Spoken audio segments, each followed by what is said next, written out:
All right, crack open a tepid Genesee and watch the pictures as they travel through the air. It's the Rees Company. I'm Steve Rees, the bull of American broadcasting, alongside the great Chris Morganti. How are you, Chris? I'm good, Steve. You have a lot for us tonight. Well, I do. If you remember, 2 weeks ago, I started a new segment on the show where I mock people on social media, but for a good reason, for a generous, helpful reason. Do you remember what those reasons are? If you could tell people. Yeah, well, what it is you correct someone when that person is wrong about something. Yeah. Makes a bold, grand statement against something about which he is completely uninformed. I'm trying to stop misinformation in social media. And I came across this post a few days ago. So just to read this, beware, my daughter works at CVS. A friend came into the store and told her that a man put flowers on her car. The CVS video shows him doing it. He was wearing sweatpants and a hat and a backpack. Very scary. Nobody she knows did this. He walked away behind the store. Very shadowy. It's almost like that last sentence is almost like a Hemingway, like the end of a Hemingway chapter. I kind of like that. But now, I don't know, Steve, what are your thoughts on this? Well, it could be many things. The insistence that she doesn't know this person. She might be lying about not knowing this person. That's a good point. That's if this person even exists. Right. In sweatpants, who was seen on CCTV. We're not entirely sure that's the case either, are we? I don't take anything for granted when I read these posts. So you are correct. Yes.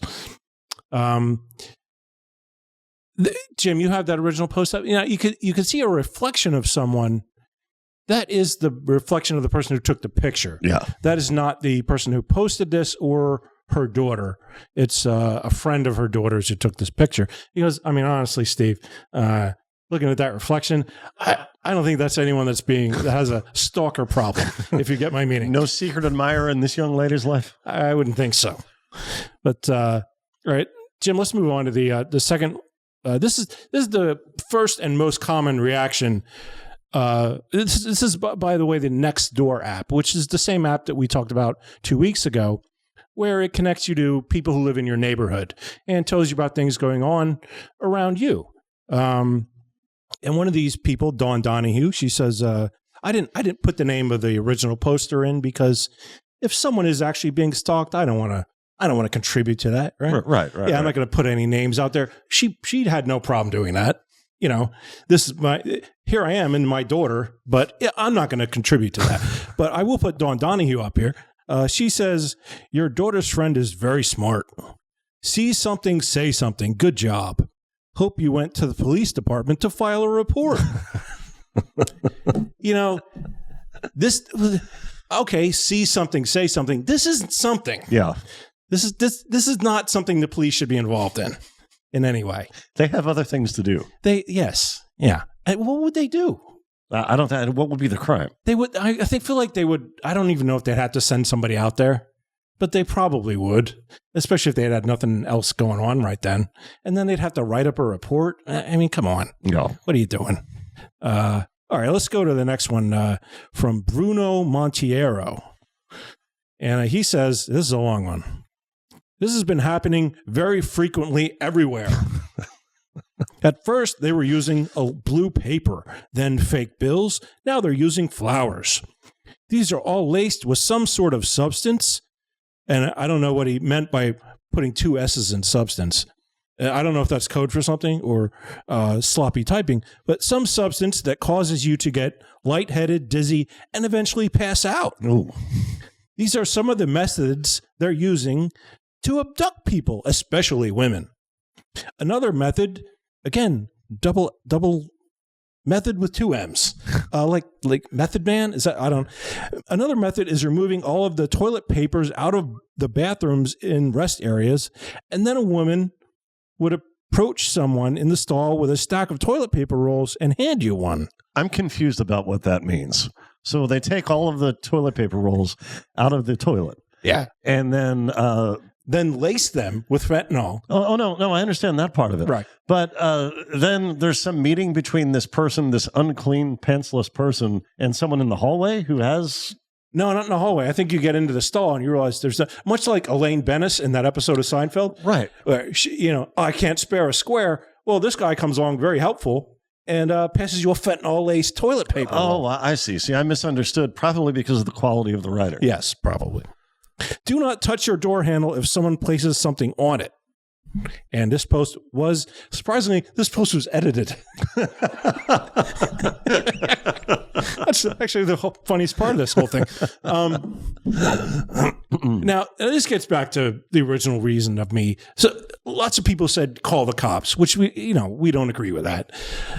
A lot of other people insist that this is a common thing going around, that people are dosing things and then leaving out where other people grab them, instantly get a transfer of some harmful substance.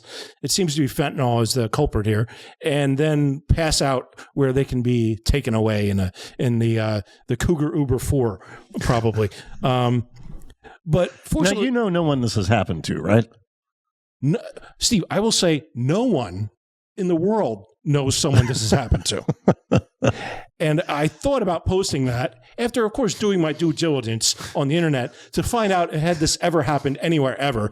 And surprisingly enough, it has not ever happened ever. No results. And fortunately, we had somebody beat me to it. I believe her name is Maria. Jim, if you have that last screenshot there, because I don't have it. But yeah, there it is. Maria L., I think it was. She helpfully posted all these links to Snopes and USA Today articles saying that, no, this is not happening. This is not at all. Like, there was one case where someone claimed this happened, and the doctors were like, yeah, no, that's not what happened. You overdosed on fentanyl and then didn't want to admit it to your husband. That's what happened.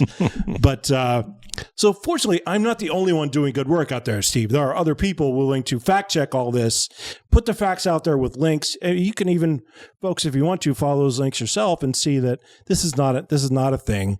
So we're combating disinformation here. I have another theory about the original poster. Okay. Now, it was the mother of the girl who received the flowers. Yes. The girl is in a relationship. Yeah. And she's receiving these from someone, saw these on her car and assumed it was from the person she's known to be involved with, but it was not from that person. So she made up this cover story and instant internet corroboration. Yeah. By loons. Yep. I would have to say that is the most logical explanation. And there were 354 comments to this social media post. None of them speculated in the way you have, even though that's the most likely explanation. Well, maybe we should post something like that with a link to the show. Maybe people will react to it, respond to it. That's a good idea. Yeah. And next time I will do that. This post is a week old, so I don't know if anyone's looking at it anymore, but this reminded me of a friend of ours who does a show out of Pittsburgh. Friend of the show, Pittsburgh Ralph? Pittsburgh Ralph Williams. Yeah. Because I watched a couple of his shows this week, and he also plays very loosely with the truth. Well, let's just take a look at this first clip here. Ralph Williams. And this is from Ralph's Opinion, one of his many internet shows? Yeah, June 3rd or June 5th show, I think. Ralph Williams. We're going to talk about teachers again, and I know you're probably saying to yourself, Ralph, why do we continue to talk about teachers? Because it's an important thing, okay? Maybe to you it's not important, but to me it is. And I'll tell you why it's important. It's important because, teachers are an important part of our kids' success in life. Can we pause? All right? There are bad Now, immediately he's combative, right? Like, maybe it's not important to you. Like, why demean your audience like that? Because he's picking up the wrong parts about the talk show hosts he's enjoyed listening to over the years. Yeah. All the sports guys, they're always combative. Yeah, you're right. And so he's mimicking that delivery, but what he's saying doesn't match up. No, it doesn't. Let's continue. Teachers, and I've said this many times, there are bad teachers out there, there are good teachers out there. Okay? But right now, we have a teacher shortage. 8,000 teachers and 26% of parents and 8,000 teachers have been attacked all across the country in all different types of incidents at schools. Because, parents, they do volunteer at schools. Okay? It's as simple as that. I mean, they don't really, they volunteer there. And what happens is when they do volunteer, they, they get assaulted and abused. And I mean, it's really sad. It really is. Okay? So 8,000 teachers across the country, 8,000, and 26% of all parents get involved in this and also have been assaulting teachers and causing problems. Is there a need for this? No. I have said many.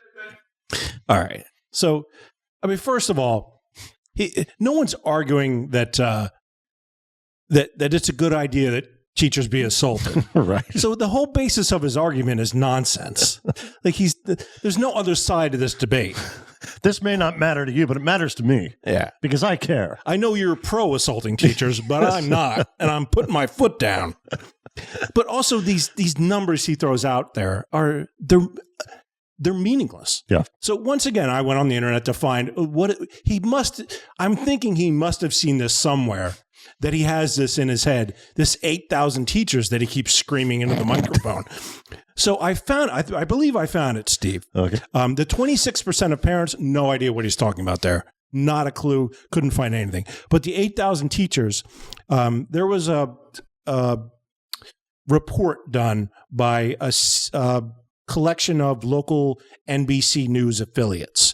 And one of them was the Pittsburgh NBC affiliate, which I'm sure is where Ralph saw this.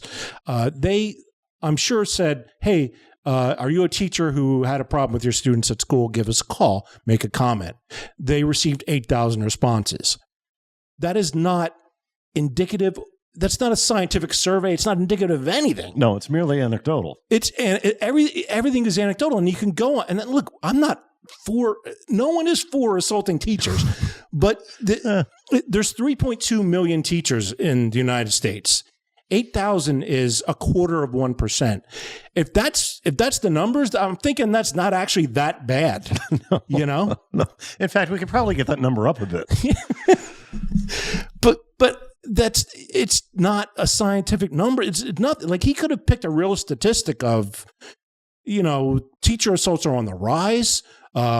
This is how many what percentage of teachers were assaulted in the 2023 year. No, he's so lazy. He won't look up any of that in order to make the point that he wants to make. He just throws 8,000 teachers out there and thinks that makes his point. Yeah, nothing to back it up. Just the number 8,000. Well, then he doubles down on this next clip. It's not something that's isolated. It happens every time. Every other 7 minutes of the day, there's a teacher across this country getting assaulted. Well, there's a new statistic. Right.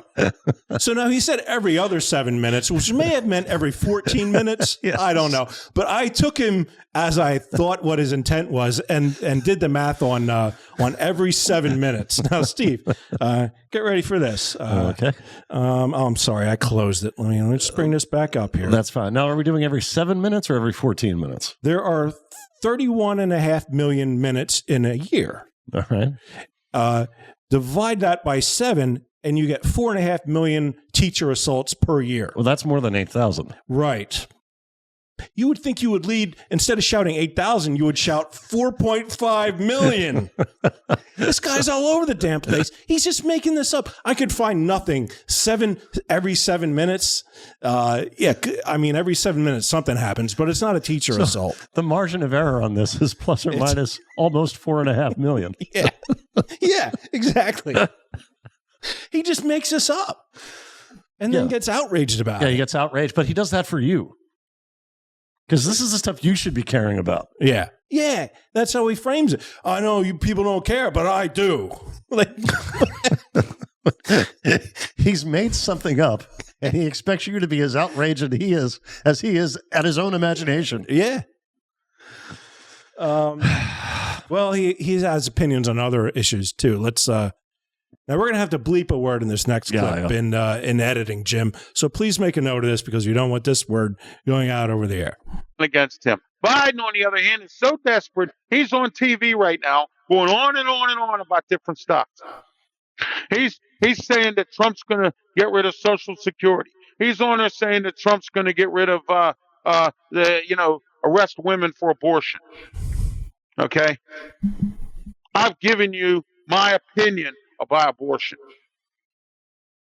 Okay, I'm not against abortion for medical reasons. Something special, I don't have a problem with it.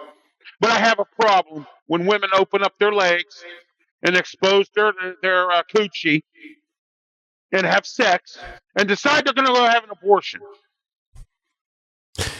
Yeah, let's hear that again. This is the next clip. He doubles down.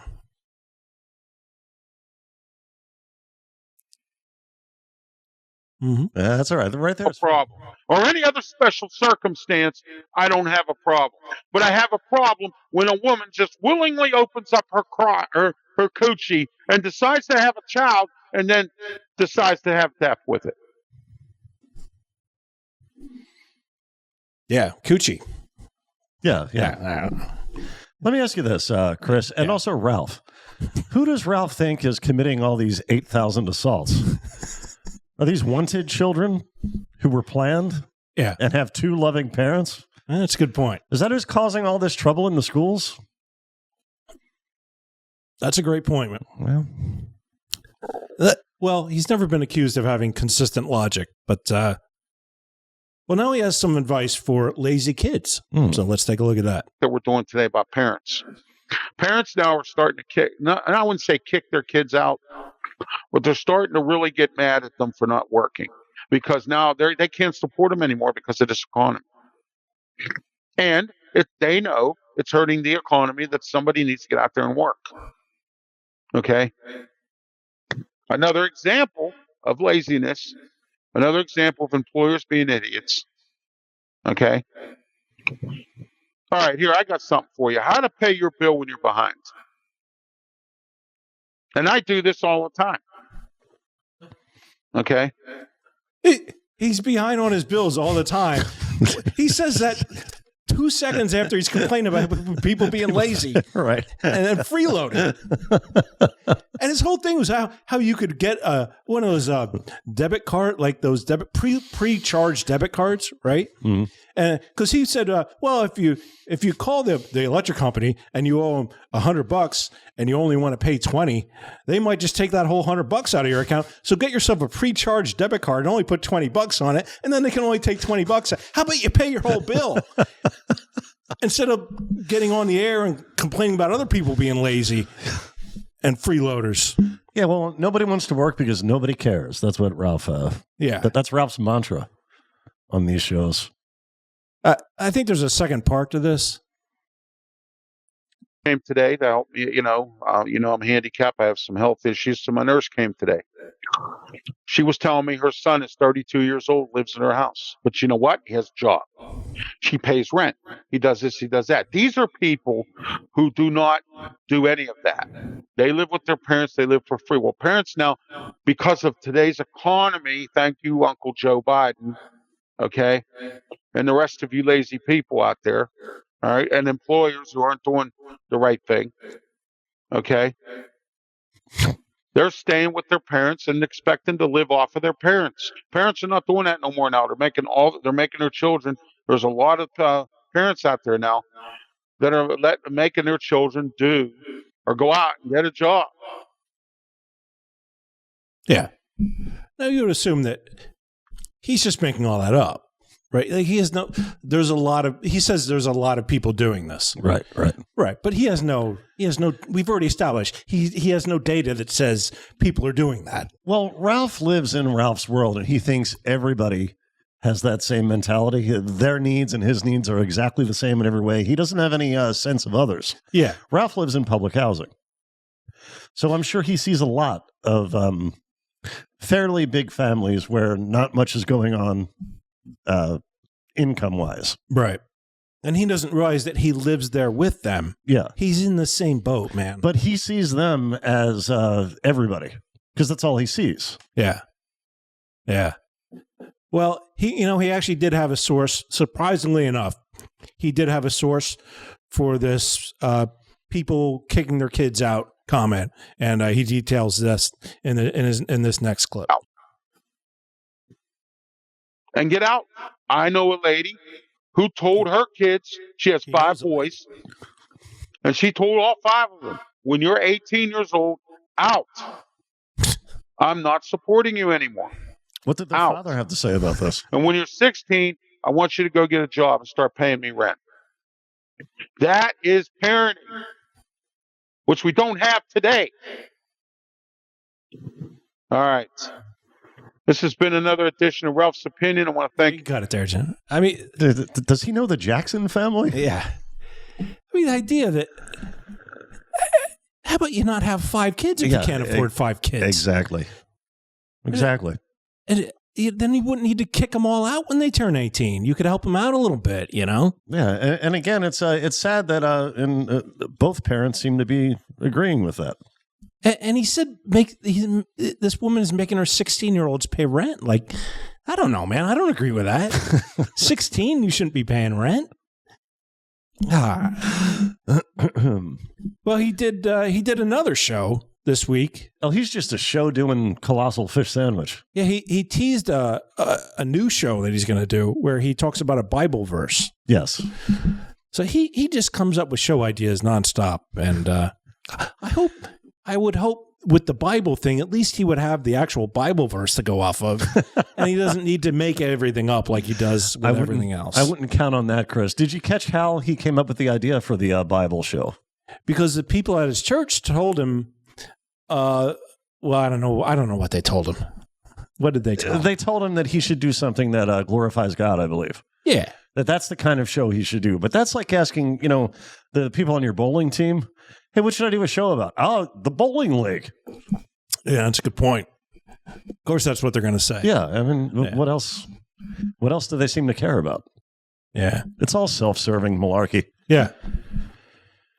Now this other show, Steve, you're very familiar with this show. He has a co-host that you're familiar with. This is the way we see it. Yeah, with Ralph Williams and Bill Cannata. Yeah. Now, I had not seen a co-host Bill Cannata before this. Well, that's simply not true, Chris, but all right. Oh, we played him on the show before? Yes, we have. All right. Well, his appearance here was so off-putting that it felt new to me. Okay. I didn't feel that I had ever seen something like this before. It was a whole new Bill. Yeah. To Chris Morganti. Now, what qualities would you say you would value in a co-host?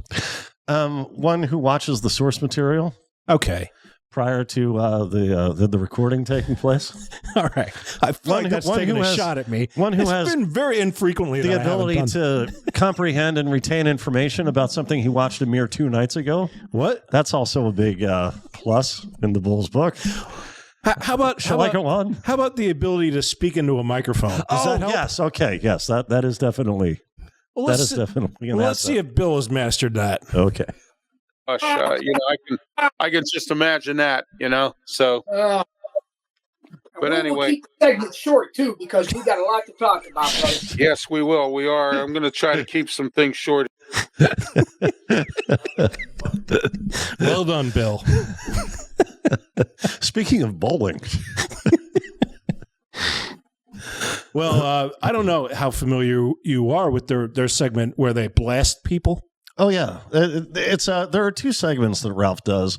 One's called the Blast, and another's called the Bonehead.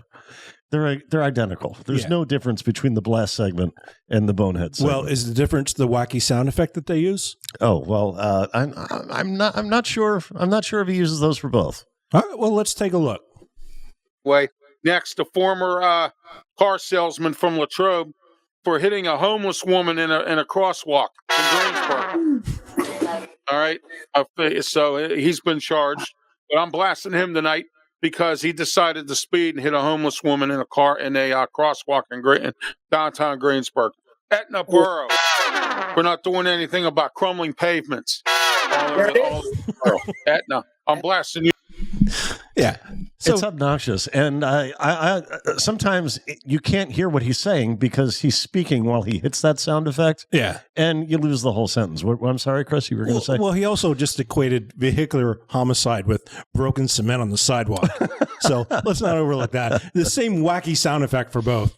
No, I don't think we're going to hear anything from the Bonehead segment, but what's irritating about the Bonehead segment is that it's much like that. It's exactly like that. He's blasting somebody. Yeah. But the Bonehead segment, he just calls people boneheads over crimes that they've committed, as though they just had this lapse. They're not criminals, Ralph. They just need to be name called. Yeah. And they'll stop doing what you say they shouldn't do. Yeah. These people they need to be taken out of society. They don't need to, your name calling and labeling, that's not going to make any difference. Like if someone had said, you shouldn't have did that, because that's how he says it. You shouldn't have did that. That is how he talks. Yeah. If someone had just said that, this person wouldn't have committed the carjacking. Now, come on, Ralph. What is it you think you're dealing with? Yeah. Well, he has some more to say about teachers. Oh, nice. That's where we are with that. All right, next, the teacher who held a mock slave auction in her class and got fired. That's a boneheaded move there. Why would you have a mock there you go. slave auction? You know. All right. Oh, so there you go. They want to know why people don't want to teach anymore. There you go. Yeah, right. What does that have to do with people wanting to or not wanting to teach? Yeah, that's right. Like they don't want to teach because they can't have mock slave auctions? I would think the assaults would be more of a deciding factor on one's profession. What he just said makes no logical... That's why people don't want to teach. Yeah, it doesn't make any sense. Why? Because they'll get fired for having mock slave auctions? I don't know. That's not in anyone's reason for not wanting to teach. Right.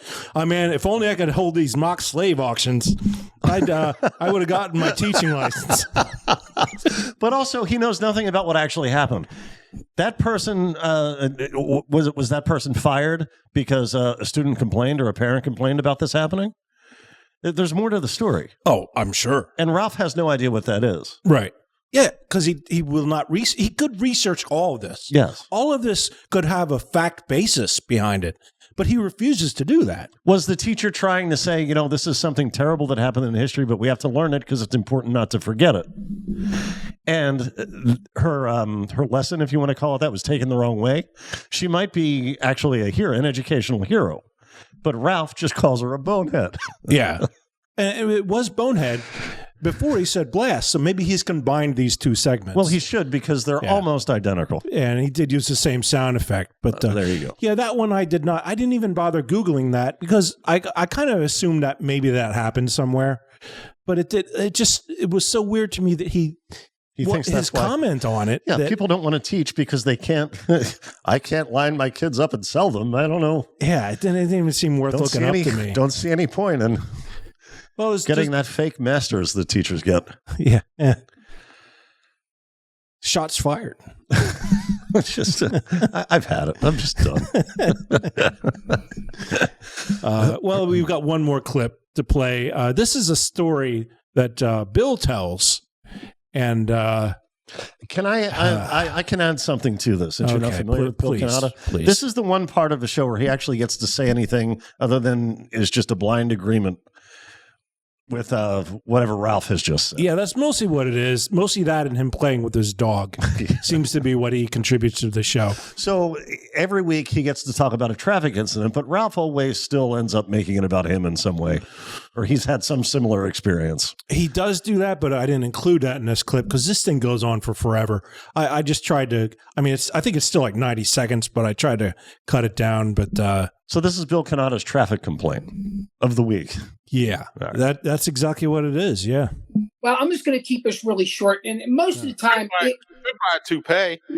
It was not. Yeah, it was through construction zones. Okay. What I don't understand is, I get that people want to always try to be ahead of everybody and so forth like that, because nobody wants to be behind somebody who can't drive. And it's always the fact that it says, merge here, take your turn. When you're coming up on that, these people, whether it be the left or the right lane, whatever one is closed, they come flying up, and before you know it, they just cut you right off. They just cut you right off. That all the time. That happened to me on 28 about a month ago. This was in 2. It was on one of them was on 28, but then the other one was I can't remember. I think it was in Monroeville, and big ass sign, merge. This idiot come flying down in the left lane, almost ran into the construction workers. Wow. I mean, another couple seconds and it would have been it. And let me guess, they didn't get arrested, they didn't get pulled over, nothing. Oh, nope, not at all. Arrested. Otherwise than that, it's not have been so bad, but it's just like no common sense of construction whatsoever. There is none. I mean, another couple seconds, this guy would have been toast. He would have caused a big pile up. Yeah, that guy was almost put on blast and declared a bonehead. Yeah, it sounds like he was 2 seconds away from that. Yeah. Now that's a kind of story that like if we got here tonight and I told that story, you'd be like, huh, yeah, how about that? We would never contemplate putting that on the air. Right. Because it's not interesting. So as a public service, again, we're doing a lot of public service here tonight. We're going to play a clip of here's how 2 people who know how to broadcast do a traffic story.